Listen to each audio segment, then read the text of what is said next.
No mutta mitä parahinta päivää se on, Jasse Valkolta terve.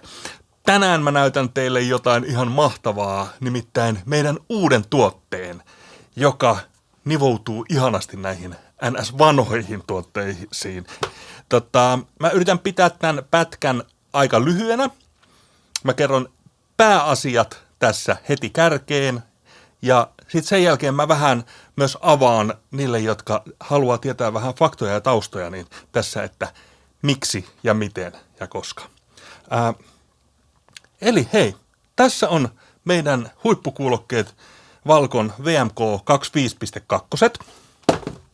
Ja näissä on oikeastaan yksi ainut naputtamisen aihe, eli kesäkuumalla tai esimerkiksi salilla urheilusuoritteita tehdessä nämä meidän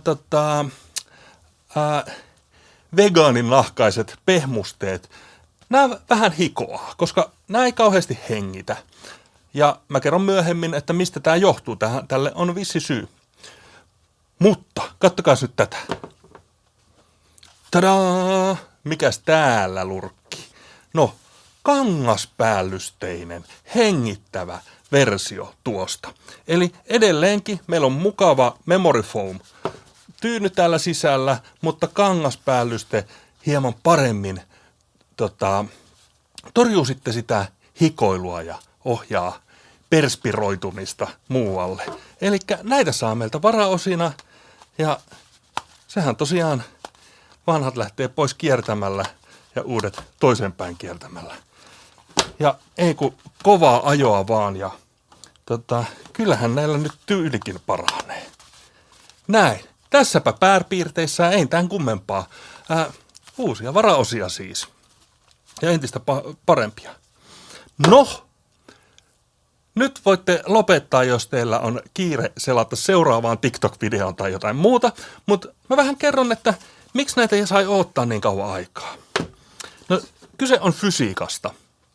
Tämä kuulokekuppi on sellainen, että se pitää saada tiiviiksi, että no ensinnäkin, että vastamelu toimii mahdollisimman hyvin, ettei se falskaa eikä vuoda.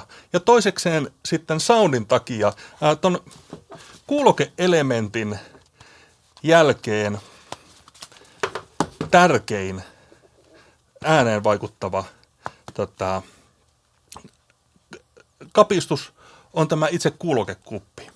Se, että minkä muotoinen se on ja minkälaista materiaalista se on, miten se hengittää tai ei hengitä, niin sillä on valtava merkitys siihen, että miltä se kuuloke soundaa.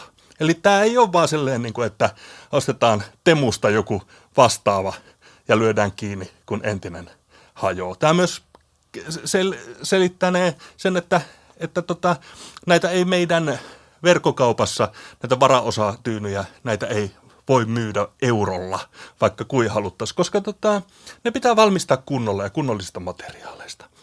No, miksi meni niin kauan aikaa, että me saatiin nämä kangaspäällysteiset? No, samasta syystä, koska jos me tuodaan vaihtopehmusteet, niin soundi ei saa muuttua. Soundin pitää pysyä vieläkin meidän maailman parhaimpana soundina. Me ollaan hiottu sitä soundia niin kauan aikaa. Onko mä sanonut soundisanan jo tarpeeksi monta kertaa? Mutta joka tapauksessa kangashan rupeaa sitten, kun se hengittää, niin se muukkaa soundia tosi paljon.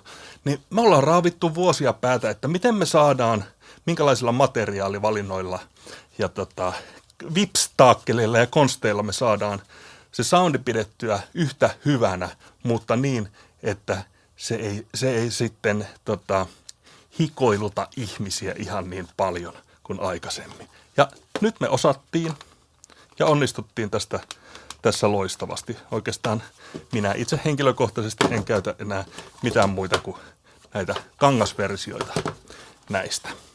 Joo, eli tätä mallia lähdetään ensin tuuppaan teille tyylikkään harmaana ja katsotaan mitä tulevaisuus tuo mukanaan. Ja muistakaa, meillä on myös näitä magneettilätkiä eri väreissä ja bla bla bla. Eli sikäli, nettikauppaa siitä, näitä saa nyt. Havinaa.